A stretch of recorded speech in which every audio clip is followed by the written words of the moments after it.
Mauvais Studio. Je suis Michel Tuttle. Je suis Ben de Violence. Et vous écoutez Mauvais Travail. Michel Tuttle. Ben de Violence. Oh la vache. Mauvais Travail. Ça éclabousse. Toujours plus d'importance. Ben de Violence. Michel Tuttle. Bordel, ils nous volent notre travail. Et moi. Ce manque d'humilité en face de la nature qui se manifeste ici me terrifie. Ben de Violence. Michel Tuttle. Vous êtes ici parce que le monde extérieur vous rejette. C'est ici votre famille. Mauvais Travail. Bonjour à toutes, bonjour à tous et bienvenue dans Mauvais Travail, épisode 26 spécial plus grand sosie de l'histoire. Et pour m'accompagner, et soyez discrets parce que Franck n'est pas au courant qu'il a été remplacé, voici Ben de Violence. Salut mon pote. Salut Michel. Mais t'es sûr qu'il va pas s'énerver le stagiaire Magic? Ouais, je m'en fous, j'ai pas trop aimé qu'il rêve que vous fassiez un grain de mauvais sans moi, alors ce qu'il en pense. Attends, mais sérieusement, t'as écrit un truc sur les plus grands sosies de l'histoire ou pas? Non. Ok, alors, écoute-moi bien Michel, pose ton micro. Ouais. Voilà, allez, doucement, pose calmement ton micro, on va parler, d'accord? Allez, fais pas le con et rends l'antenne. Putain, j'en ai rien à foutre, de toute façon il va se passer quoi derrière? Bah, je vais faire un tour de magie à la Joséphine Ange Gardien et la vraie émission va partir comme si de rien n'était, ok? Ok, Ben, tu m'as convaincu. C'est pas trop tôt, j'en peux plus de ces deux-là. Allez, bonne émission les petits mauvais, transition magique. Bonjour à toutes, bonjour à tous et bienvenue dans ce 26e épisode de Mauvais Travail. Comme d'habitude, à ma gauche, le voici, le voilà, Franck Magic. Eh non, je suis à ta droite. Ah bah oui, comment il va celui-ci? Eh ben ça va super sa mère, j'ai ma petite bière, j'envoie le sommaire. Envoyons le sommaire. Dans cet épisode, on vous raconte une nouvelle histoire incroyable, celle d'un homme, états-unien d'Amérique, qui a traversé la Seconde Guerre mondiale par de rocambolesques aventures. Et donc, vous vous doutez bien que mon dernier rêve se déroulera durant cette période. Je vous le raconterai en entracte. Avant tout ça, on va vous passer une nouvelle production des Mauvais Studios, c'est Al Tapoc avec son dernier titre Hygiène corporelle, juste après les mauvais travailleurs du mois. Michel, comme d'hab, c'est toi qui commence. Oui, et mon mauvais travailleur du mois est comme souvent un bon travailleur. Oui, je sais, ça contredit le nom de l'émission, mais on ne va pas pouvoir revenir en arrière. L'émission, c'est Mauvais Travail, même si souvent nous ne faisons pas honneur à ce mauvais blaze.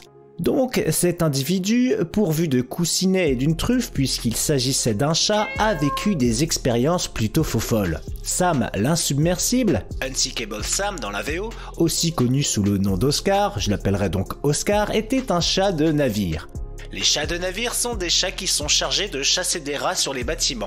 L'utilisation de cette arme mignonne sur les bateaux date de l'Antiquité et est encore effective dans de nombreux navires de commerce ou militaires actuellement. Tel le Félix de la mer, puisqu'il est noir et blanc, il faisait partie de l'équipage du cuirassé Bismarck, un bâtiment de la Kriegsmarine, le nom original de la marine de guerre allemande, en 1935 et 1945 sous le Troisième Reich. Lors de sa seule mission, le Rafio Bismarck est touché coulé le 27 mai 1941 après une bataille navale. Seulement 114 marins survivent sur les 2200. Les heures passent et qui est-ce qu'on retrouve les patounes secs en train de se faire les griffes sur une planche de bois naviguant au calme? Je vais vous le donner mille, Oscar le chat. Celui-ci est sauvé par les marins du HMS Cossack et sera le seul survivant secouru par ce bâtiment britannique. Oscar, pas loyal pour une croquette, rejoint donc ses nouveaux collègues et prête patte forte à la marine britannique pendant les mois suivants. Le HMS Cossack a pour mission d'escorter d'autres bateaux en Méditerranée et dans l'Atlantique Nord.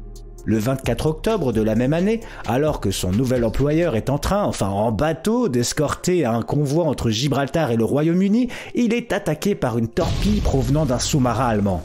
Une bonne partie du navire sera arrachée, tuant 159 membres d'équipage, mais encore une fois, notre chat noir, qui est quand même à moitié blanc, survit.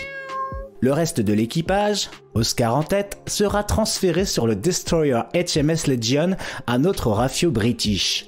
Celui-ci déposera notre chat insubmersible à Gibraltar. Oscar, pas du genre à se tourner les pouces qu'il n'a pas, car c'est pas faute de vous l'avoir répété dans Mauvais Travail, les chats n'ont pas de pouces opposables, eh bien notre chat reprend le turbin, et ce sur le HMS Ark Royal, qui était d'ailleurs le bateau qui avait détruit le Bismarck, le raffieux de son premier taf de chat de navire. Le HMS Ark Royal, le 14 novembre 1941, alors qu'il arrive sur Malte, se fait également torpiller par un sous-marin allemand. Les Britanniques essaient de le remorquer vainement, mais le bateau coule assez lentement pour sauver tout le monde sauf un marin.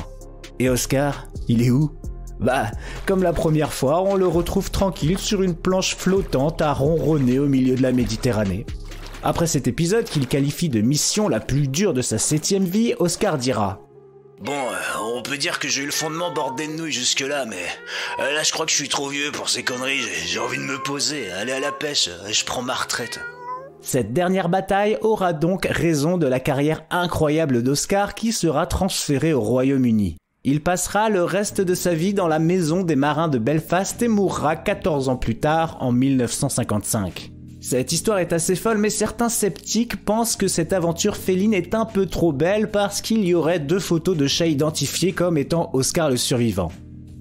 Alors Francky, et toi qui dis que mes travailleurs du mois sont jamais dans le thème, là j'ai un survivant de la 2e guerre mondiale et je crois que c'est pile dans le thème du mauvais dossier, non ?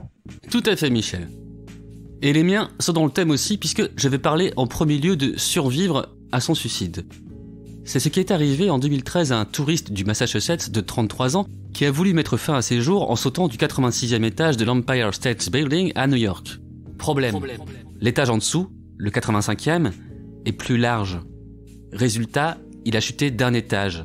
Il s'est pété la cheville et il s'est pris une plainte pour mise en danger imprudente, infraction et inconduite. Aïe, aïe, aïe. Voilà, et ça se passe donc il y a 10 ans. Mais sache, Michel, qu'il y a eu une autre tentative de suicide depuis le 86e étage de la même tour, malheureusement réussie, le 1er mai 1947. Je suppose qu'elle ne l'a pas sauté du même endroit et qu'elle a pensé à vérifier en bas avant de sauter. Il s'agit d'une jeune femme de 23 ans, Evelyn McHale, comptable à Manhattan. Alors comment le sait-on, ça ? Eh ben, il se trouve qu'elle a atterri sur le toit d'une limousine, celle d'un diplomate des Nations Unies qui était sorti à la pharmacie, et qu'un jeune photographe passait par là et a immortalisé ce qu'on a appelé le plus beau suicide. Alors figure-toi, Michel, que ce photographe s'appelait Robert Miles. La photo est devenue célèbre. Effectivement, elle a l'air de dormir sur la bagnole, même si elle est encastrée dedans. En fait, la photo en soi n'est pas choquante quand on la voit. Et quand on sait qu'elle est décédée et qu'elle vient de se suicider, évidemment, c'est autre chose. Mais ce qui est vraiment dommage pour elle, c'est qu'elle avait laissé une note qui demandait qu'on détruise son corps par crémation, parce qu'elle ne voulait pas que quiconque, dans ou hors de sa famille, voie une partie d'elle. Bon bah là avec Robert Miles c'est foiré. Donc ça a été Robert Miles a été le mauvais travailleur de l'histoire. De l'histoire, effectivement. Oui, effectivement, pas foufou et pas joyeux cette histoire. Mais bon, reprenons-nous avec le mauvais dossier. Mais avant, on va s'écouter Alta Poc avec Hygiène corporelle, extrait de son album Frotte mon pote, sorti en 2021. Flûte. Alta Poc. Flûte. Hygiène corporelle. Album. Pour tous mes pigeonneaux. Pigeonne. Propre. Hygiène. Aux normes. Je me présente pas, tu me connais. Je représente les boss, les gros bonnets. Je vends du gel douche et des savonnettes. Un business lucratif mais honnête. Du porte-à-porte, stock à ta fenêtre. Pas de commission sur les portes-serviettes. Quand porte fermée, je pleure de tout mon être. T'as brisé mon cœur et la mise en miettes. Savonnette. Flûte. Gants toilette. Propre. Porte-serviette. Force. Aux toilettes, savonnette. Flûte. Gants toilette. Propre. Porte-serviette. Force. Aux toilettes, savonnette. Flûte. Gants toilette. Propre. Porte-serviette. Force. Aux toilettes, savonnette. Avant représentant pour Atlas, je vendais des dicos pour toutes les classes. Avant Wikipédia, nique ta race. J'ai dû me projeter, j'ai dû m'adapter. J'ai vendu des godes, j'ai vendu du thé. J'ai dû m'en sortir et j'ai dû lutter. J'ai dû me salir et j'ai dû buter. Mais maintenant je vends du savon bio. Savonnette. Flûte. Gants toilette. Propre. Porte-serviette. Force. Aux toilettes, savonnette. Flûte. Gants toilette. Propre. Porte-serviette. Force. Aux toilettes, savonnette. J'ai dû m'en sortir et j'ai dû lutter. J'ai dû me salir et j'ai dû buter. Mais maintenant je vends du savon bio. Ça marche moyen mais c'est le seul créneau. Et puis les gens sont moins crado. Avec mes putains produits bradés. Flûte. Ouvre-moi ta porte, achète mes produits hypoallergéniques. Et si t'en veux pas, j'ai du putain de gel hydroalcoolique. Si tu coopères pas, j'ai dans ma gova un automatique. Merci, au revoir, câlin, bisous, ce fut un plaisir. Flûte. Un capote. Propre. Altapoc. Hygiène corporelle. Alcatac. Poc. Altapoc. Flûte. Altapoc à l'instant avec hygiène corporelle et tout de suite, sans plus attendre, nous entamons le mauvais dossier. Jingle.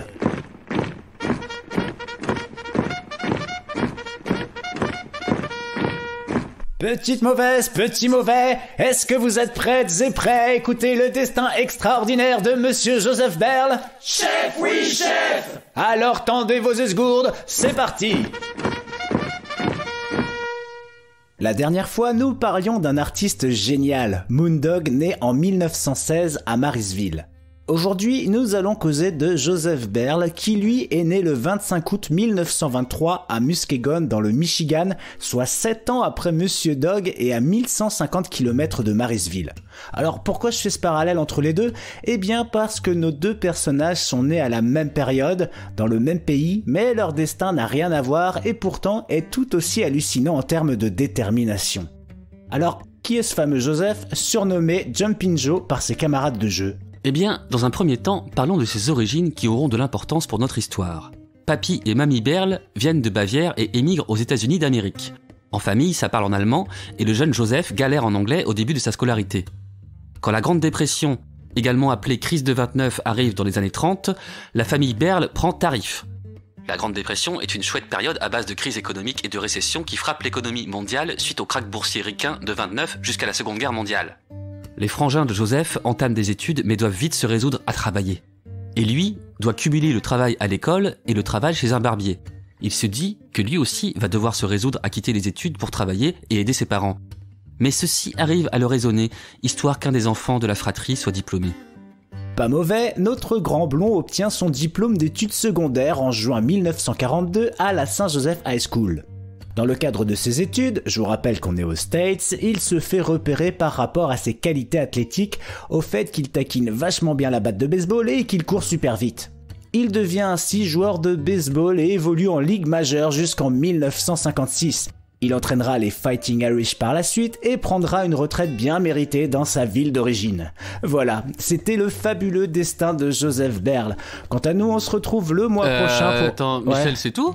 Mais non, c'est une blague, tu sais, j'adore faire des blagues, genre... Salut, c'est fini, à la semaine prochaine, on se retrouve... Enfin, tu vois, j'adore faire ça. Ah ouais, d'accord, donc tu viens vraiment de faire cette jet van de youtubeur, là, avec une fausse fin d'émission, genre... Enfin, même les youtubeurs, ils sont passés à autre chose, genre, je sais pas, à draguer... Enfin, ouais, bah, bon, ils auraient peut-être mieux fait de trouver autre chose, finalement. Bon, allez, bravo, j'ai honte. J'ai vraiment me barrer, là. Mais non, reste, tu vas voir, parce que ça aurait peut-être été mieux pour lui. Pour rappel, on est en pleine Seconde Guerre mondiale, 39-45, et là, notre Jojo, au lieu d'aller faire joujou au baseball, eh bien, il va préférer l'appel du Stars and Stripes, qui est le surnom du drapeau américain. Ouais, ça veut littéralement dire étoile et bande, ils ont pas été chercher loin. Mais pour la faire courte, il décide de s'engager dans l'armée, et plus précisément dans les troupes aéroportées, après avoir vu une affiche promo un peu l'équivalent de nos... Hey, jeune drogué, tu ne sais pas quoi faire de ta fucking life? Eh bien, viens agrandir nos rangs. Ici, on voit Call of Duty, mais en vrai. Alors, si tu veux casser des bouches sans être inquiété, sache que l'armée recrute. Ceci était un message du gouvernement. Bon, petit détail qui aurait pu disqualifier Jojo s'il n'était pas tombé sur un recruteur sûr, il avoue à son interlocuteur qu'il est daltonien, à savoir qu'il ne peut pas trop distinguer les couleurs telles que le bleu, le rouge ou le vert. Bah tiens, vous savez quoi? Petit fun fact sans importance. Dans les avions de l'époque, les petites loupiottes qui donnent le feu vert pour sauter en parachute sont rouges et vertes, évidemment. Le recruteur sûr le rassure. Ne vous inquiétez pas, une douzaine de gars vous pousseront quand la lumière sera verte. Ok, je suis chaud. Parfait. Jeune Joseph Berle, vous êtes engagé. Chef, oui chef. Ah, j'aime ça, de la bonne chair à canon, bien motivée et bien docile. Hein? Non, rien, je disais juste, mon cher, t'es bien canon, tu veux aller visiter la ville? Notre jeune Bidas est muté au camp Tokoa en Géorgie où on l'affecte au 506e régiment d'infanterie parachutée. Là-bas, il est formé à la dure en tant que technicien spécialiste en radio, plus en explosifs, et passe sa formation de parachutiste à Fort Benning. En 1943, on l'envoie en Angleterre où il s'entraîne pendant 1 an dans la perspective de l'opération Overlord. En français, c'est plus sexy, ça se dit la bataille de Normandie. Pendant cette période, il prend part à des missions en scred où il convoie de la thune pour la résistance française. Bref, il est à fond dans les missions. C'est d'ailleurs pendant ses entraînements de parachutisme qu'on lui donnera le surnom de Jumping Joe. Joe le sauteur. Parce que Joe, il saute vachement bien. C'est vrai ça, je saute plutôt bien. Regardez!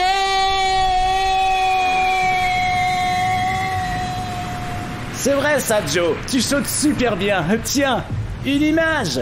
Merci! Un bon Jojo, ça. Bon, là on entre dans le dur du récit. On est dans la nuit du 5 au 6 juin 1944. La température est clémente, nous fêtons les Norbert et le soleil se couche à 22h. Jojo, alors âgé de 20 ans, saute avec son régiment dans le cadre de l'opération Albany, une des composantes du débarquement de Normandie. C'est son 3e saut seulement et le voyage ne sera pas de tout repos. Jumping Joe est chargé avec un sac de 60 kg et muni d'un mini cricket, un petit dispositif en laiton qui fait clic-clac, histoire que ses camarades se retrouvent dans la nuit. Un truc assez utile dans le contexte d'une opération nocturne. Les avions prennent des tirs de canon anti-aériens et doivent changer de trajectoire. Joseph et ses copains se retrouvent donc éparpillés un peu partout autour de la zone d'atterrissage initialement prévue.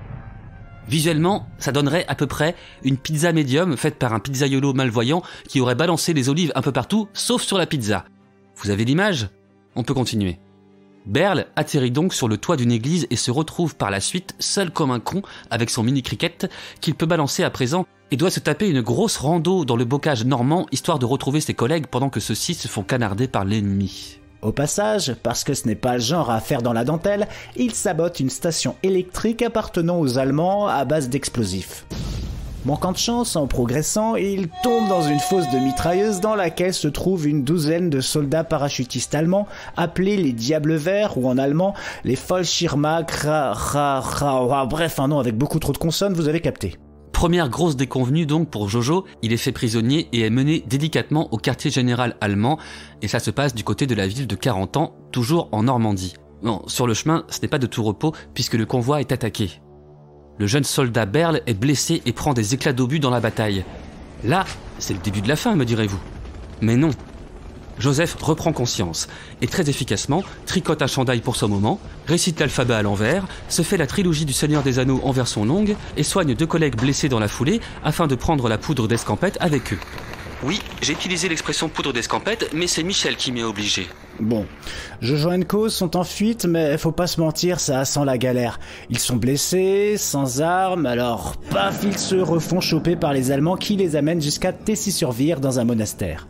Les Allemands, durant la détention, apprennent que Joseph parle parfaitement leur langue grâce à ses origines bavaroises et décident de le libérer en lui fournissant des armes et en le chargeant de bouffe et de bière. Ouais, ça c'est la version qu'on aurait aimé vous raconter, mais en réalité, ils ont été encore plus hardcore avec notre protagoniste et se sont bien défoulés sur lui parce que le gars a des origines bavaroises, ok, mais sa famille étant partie aux États-Unis, il est donc taxé de traître et ça, il s'en serait bien passé, mon Jojo. Un jour, il perd connaissance après une bonne grosse séance de torture et se réveille. Il aperçoit des silhouettes blanches au-dessus de lui et là se dit « Oh, des anges! Suis-je au paradis ?» Plus tard, dans un témoignage pour un documentaire, il confiera « C'était en fait des médecins allemands en blouse blanche. » Il s'est donc dit « On dirait que je ne suis pas encore au paradis. Les anges ne parlent pas allemand ?» Ah bah ouais, d'ailleurs ça parle quelle langue les anges ? Supposément il parlerait énokéen ou langage des anges, une langue construite occulte ou angélique possédant son propre alphabet découvert dans les carnets de notes des occultistes alchimistes anglais John Dee et Edward Keeley au XVIe siècle. Sacrément intéressant quoi. On peut continuer sinon si t'as d'autres questions. Tu sais quoi ? Ouais. Avant de continuer, je te propose une petite pause poétique. Tu sais ? Le rêve de Frankie. Ok, alors jingle. Le rêve de Frankie. C'est un rêve qui commence par une grosse alarme. Ça y est bordel, c'est pour cette nuit. Nous sommes le soir du 5 juin 1944, en Angleterre, et dans quelques heures, je vais être parachuté en Normandie. J'étais déjà au lit, moi, occupé à lire Pif Gadget, alors que ça n'a pas encore été inventé, mais je fais ce que je veux. C'est mon rêve. Bon, je me lève, mais je reste emmitouflé dans ma couette, jusqu'à la piste de décollage, et personne ne me dit rien, alors j'en profite. J'embarque dans l'avion, avec ma couette qui m'enveloppe de moelleux réconfortant. Pendant tout le voyage au-dessus de la Manche, je crois que je suis le seul à être détendu. C'est grâce à ma couette. Mais autour de moi, ils sont tous habités par l'angoisse. Ça explique pourquoi personne n'a rien remarqué pour ma couette. On arrive au-dessus de la Normandie. Et vient le moment de sauter dans l'inconnu. Andrew, go! Bruce, you piece of shit! Go! Go, go, go, go, go! Caleb, fucking go, man! On est au-dessus des nuages. Christopher, go, go! Impossible de se repérer. Donald, you fucking maggot! Go now! Go, go, go! Je saute. Il fait super frais. Heureusement que j'ai ma couette. Je traverse les nuages.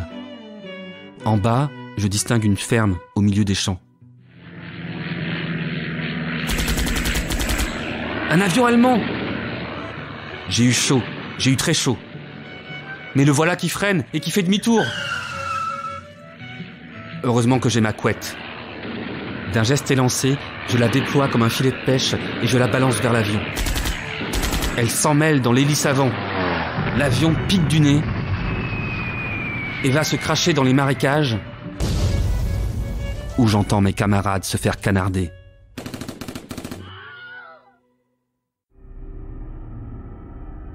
Je me rapproche de la terre ferme. Premier constat qui me rassure de suite, je suis au-dessus d'un champ, atterrissage en douceur assuré. Second constat, je vais atterrir au milieu des vaches. Et surtout, les vaches ne sont pas seules. Il y a un fermier allongé sur un transat, éclairé à la lanterne but à gaz, avec à côté de lui une table en bois couverte de cadavres de bouteilles de cidre. Ça me rappelle ma toute première cuite. Enfin, à moi, Francky, pas à mon personnage. Lui, je crois qu'il a jamais bu une goutte d'alcool de sa vie. Il a l'air trop pur.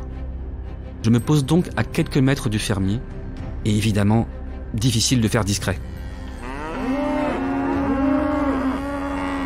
Oh! Le fermier m'intimide à l'aide d'un fusil de chasse qu'il pointe sur moi. Bonsoir, caporal Donald Glaniels, de la 101e division aéroportée des États-Unis.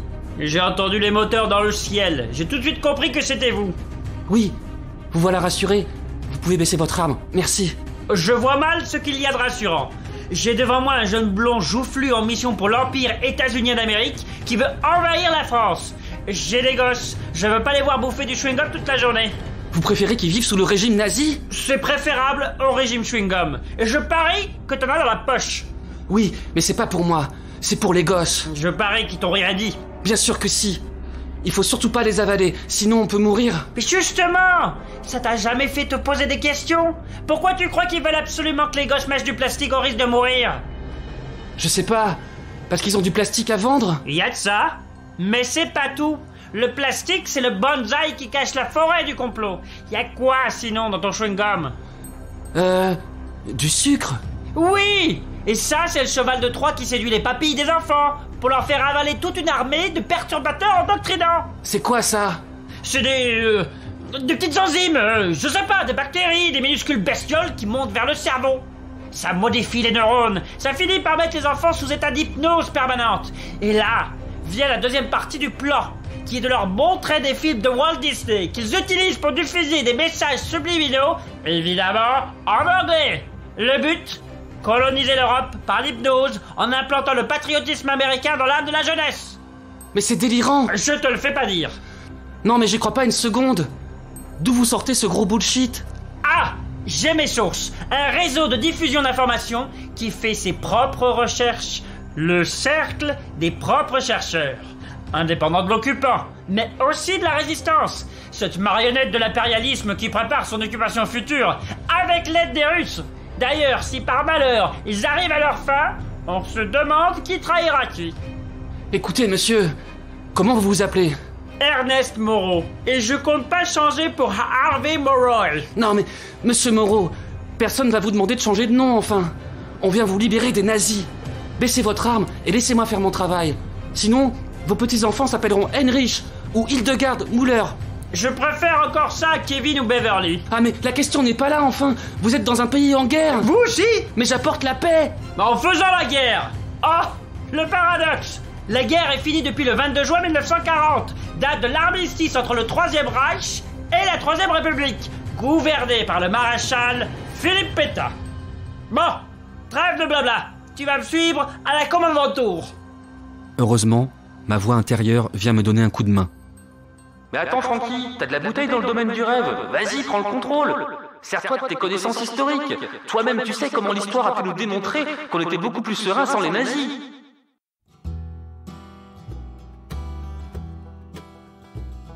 Écoutez, monsieur Moreau, je vais vous chanter une chanson qui dit tout ce qu'il y a à dire. C'est un chanteur populaire français qui l'écrira dans le futur, pour exprimer la gratitude de votre pays envers les USA. Il s'appelle Michel Sardou. Allez, chante-moi ta chanson. Si les ricains n'étaient pas là, vous seriez tous en Germanie, à parler de je ne sais quoi, à saluer je ne sais qui. Ouais. Joli refrain. C'est censé me convaincre de quoi? Attendez, je continue. Bien sûr, les années ont passé, les fusils ont changé de main.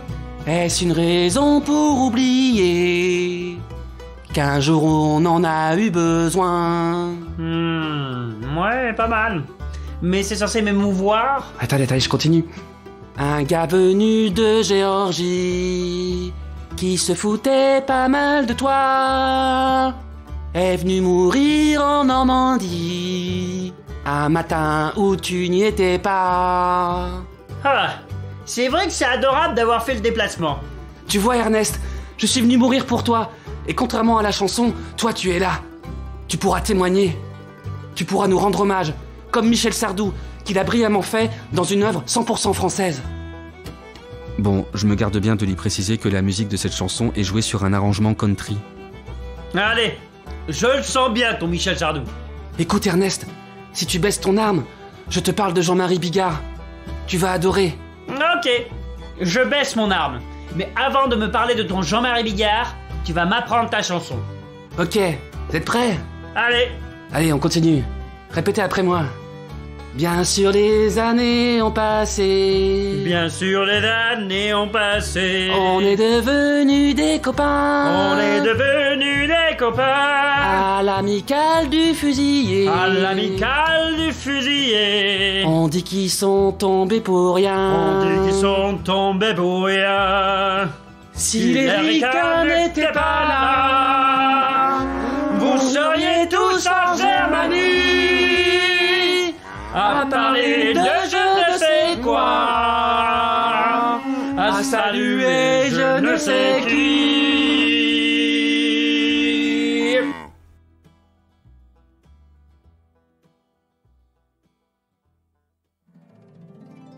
Le rêve de Francky.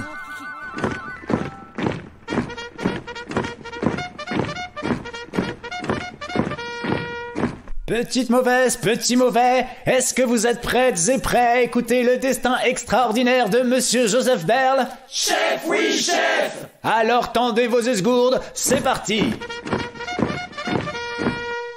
Bon, Francky, nous en étions à un moment difficile où Jojo passe un séjour torture nazi dans un monastère à Tessy-sur-Vire, c'est cela? Ouais. Et sans plus attendre, on le déplace dans le nord de la France, dans un camp de prisonniers où sa nouvelle mission est de réparer les voies de chemin de fer. On l'envoie ensuite vers l'Est en train, histoire d'éloigner les prisonniers, parce que ça sent mauvais pour les Allemands et qu'il faudra un jour répondre pour les prisonniers de guerre. Et là, re-attaque, mais cette fois via les voies aériennes par des avions alliés. Des prisonniers sont tués, mais la route continue. On arrive donc à Limburg an der Lahn en Allemagne, où Berle et ses compagnons de route sont internés au Stalag 12-A3. Nous sommes en septembre 1944. Ah bah ouais, on vous avait dit que la route était longue, non? Bah là, on vous le dit, parce que c'est loin d'être terminé. En effet, après le Stalag 12-A3, notre soldat est envoyé au Stalag 3C. Un bien mauvais nom de boys band si vous voulez mon avis. Bah, c'est pas le sujet, Michel. Donc on l'envoie au Stalag 3C qui se trouve à Alt-Drewitz. Histoire de rendre les choses un peu plus compliquées, Joseph est blessé au bras droit par un tir de garde allemand parce que le bougre tentait de voler des pommes de terre. Ouais, totalement proportionné comme punition pour des patates. Enfin, on vous l'avait dit, hein, c'est de pire en pire. Ah, on ne vous l'avait pas dit? Eh ben, là on le dit. Bon, on se fait tirer dessus parce qu'on essaie de voler des patates, on se fait frapper comme des sacs, c'est que du fun. Du coup, certains prisonniers commencent à penser évasion. Et je ne parle pas du monospace de chez Citroën, ça n'aurait aucun sens. En tous les cas, le mot évasion, Joseph l'entend fort et clair. Il l'entend d'ailleurs tellement bien qu'il intègre le groupe d'évasion. Avec ses nouveaux potes, il essaie plusieurs fois de fausser compagnie à leur geôlier, mais sans succès. Il y a une explication à cela. En fait, dans le groupe de prisonniers, il y a un agent infiltré qui balançait tout aux gardes. Nous sommes maintenant en octobre 1944. La taupe est identifiée et éliminée de l'équation. La bande d'aspirants fuyards soudoie un garde avec des bons becs. En vrai, c'était des cigarettes. D'ailleurs, un certain John Berle, dont je ne donnerai pas tout de suite le lien familial avec Joseph, dira plus tard. Joseph jouait très bien au dé et ne fumait pas de bon bec.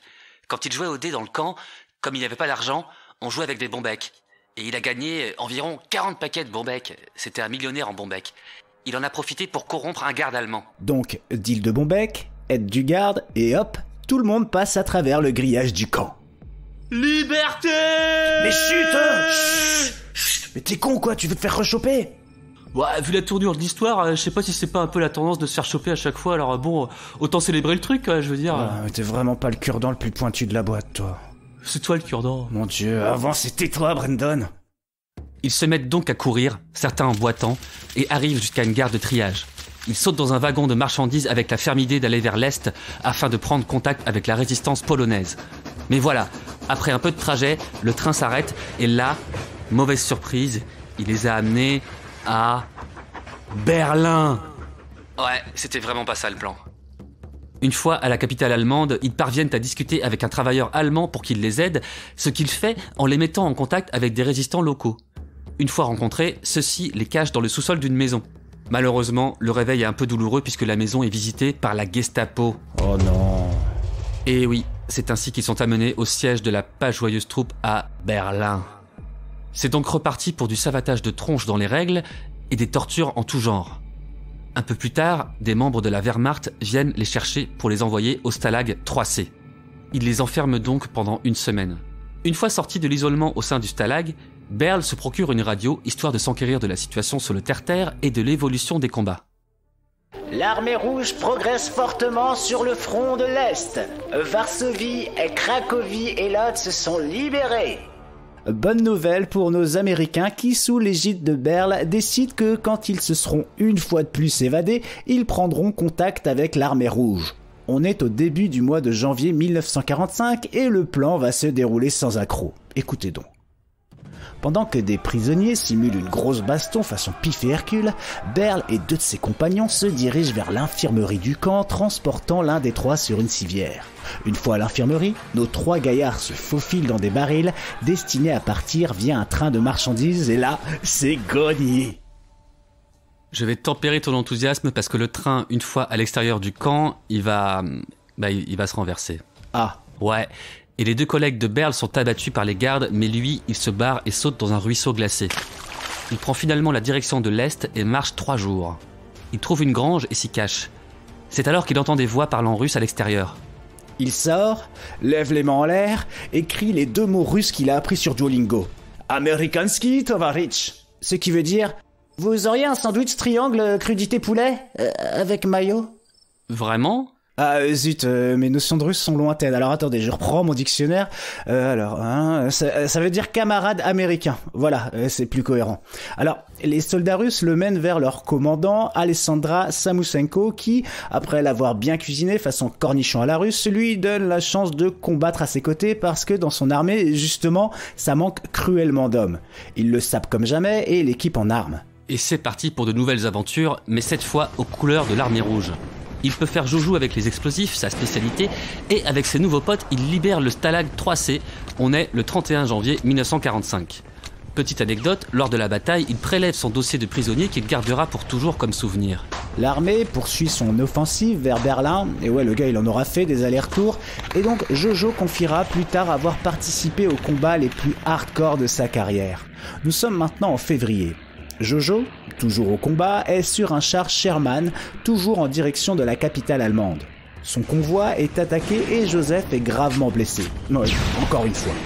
On le transfère alors dans un hôpital militaire soviétique où il rencontre le maréchal Georgi Yugov, un peu halluciné de trouver un Américain dans ses troupes, mais comme Jojo a fait du bon travail et lui a raconté son épopée de ouf, le maréchal lui promet qu'il l'aidera à rentrer chez lui une fois tout cela terminé. Quelques jours plus tard, nous sommes début février 45, Berl est envoyé à Moscou. On l'amène à l'ambassade des États-Unis, on lui sert un coquia, et on l'interroge afin de confirmer son identité, parce que selon les sources de l'ambassade, Joseph Berl est officiellement mort au combat le 10 juin 1944. Joseph réfléchit quelques secondes et il dit non mais je crois pas, je crois que je suis vivant. Ouais, c'est ça, je suis vivant. En fait, comme si l'histoire n'était pas assez dure, lors de sa capture pendant la bataille de Normandie, un soldat allemand avait au préalable chopé les plaques d'identité du soldat Berl. Celles-ci ont été découvertes plus tard par les Américains auprès d'un corps mutilé, calciné, pas au top de lui-même quoi, et donc non identifiable. Donc, pour l'armée américaine, pas de doute, Berl a passé l'arme à gauche.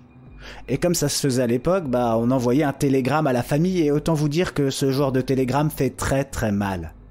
Une fois que les Américains ont sérieusement vérifié qu'ils étaient bien en face du vrai Joseph Berl, ils l'envoient à Odessa, en Ukraine, qui à l'époque faisait partie de l'Union soviétique, où il embarque en direction de l'Italie.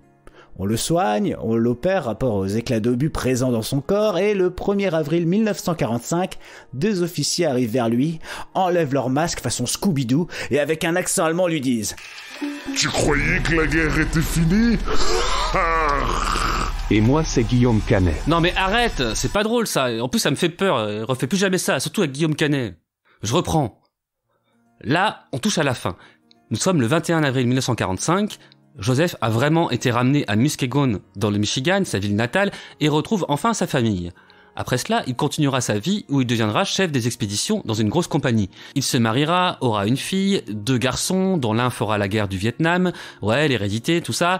Son cadet John, le fameux personnage dont on n'a pas voulu mentionner le lien familial avec Joseph plus tôt pour des raisons évidentes de spoil, maintiendra un lien avec la Russie en devenant ambassadeur des États-Unis en Russie de 2008 à 2012. Sa fille, on ne sait pas. Personne n'a pris la peine de dire ce qu'elle faisait, c'est désespérant. Exact. Et concernant Joseph, il sera souvent présent dans des manifestations d'anciens combattants et en 1994, il sera reçu à la Maison Blanche par Bill Clinton et Boris Yeltsin. Et non, ce n'est pas lors de cette conférence où Billou et Boris, complètement fonfon j'imagine, ont éclaté de rire ensemble parce que ça, c'était en 1995. Oh non. Quoi ? Michel, c'est toujours moi qui annonce les morts dans Mauvais Travail, c'est pas facile. Ok, allez, c'est la dernière fois. La prochaine fois, ce sera moi, d'accord ? Allez, vas-y. Okay. Allez, vas-y, champion. Joseph meurt paisiblement dans son sommeil le 12 décembre 2004, alors qu'il visitait le camp de Tokoa, où il avait été formé à faire joujou avec les explosifs. Et pour conclure, parce que l'histoire est intense et qu'on se rend pas trop compte de tout ce qu'il a vécu, voici un résumé condensé à base de dates. Nuit du 5 au 6 juin 1944, Berl est parachuté en Normandie. Il est fait prisonnier par les Allemands. Juin-juillet 44, il est transféré dans le nord de la France, puis à Paris. Septembre 44, arrivé dans un camp de prisonniers à Limbourg, en Allemagne. Octobre 44, Berl s'évade et arrive par erreur à Berlin. Décembre 44, il est interné dans un stalag en Pologne. Il s'évade et rejoint l'armée rouge. Début février 45, il est blessé au combat et transféré dans un hôpital militaire soviétique à Gorzow. Février 45, il est transféré à Moscou puis à l'ambassade américaine. Mars 45, il est envoyé à Odessa puis à Naples via Istanbul et Port Saïd en Égypte. 1er avril 45, il quitte l'Italie pour les États-Unis. 21 avril 45, Berl est de retour au pays et peut enfin embrasser ses parents. Et pour reconclure, voici une petite phrase que j'ai trouvée je ne sais où, une phrase que Joseph aimait répéter à ses enfants et qui est tout à son honneur. La vie est un cadeau. Vous êtes vraiment docteur ? Oui, pour la journée ? Non, pas celle-là, Jarod. Celle-ci. Les vrais héros sont ceux qui ne sont pas revenus de la guerre. Classe. Ouais, mais la vie est un cadeau, ça déchire bien aussi, je trouve. Ouais, mais il l'a pas dit. Ouais, on sait pas, on n'était pas là tout le temps, on sait pas.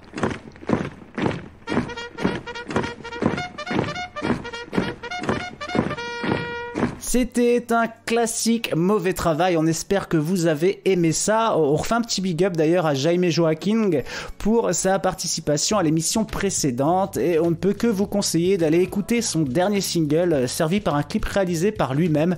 Le morceau c'est Akina Area et c'est interprété par Oranian. Je crois que j'ai tout dit et je balance le mic à Francky. Attention, attrape! Aïe, merci Michel.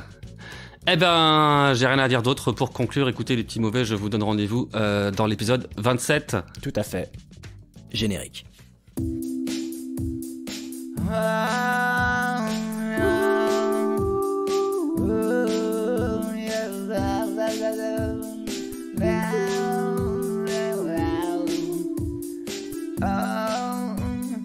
Plus jamais ça. Non, plus jamais ça. Plus jamais ça. Plus jamais ça. Plus jamais ça. Plus jamais ça.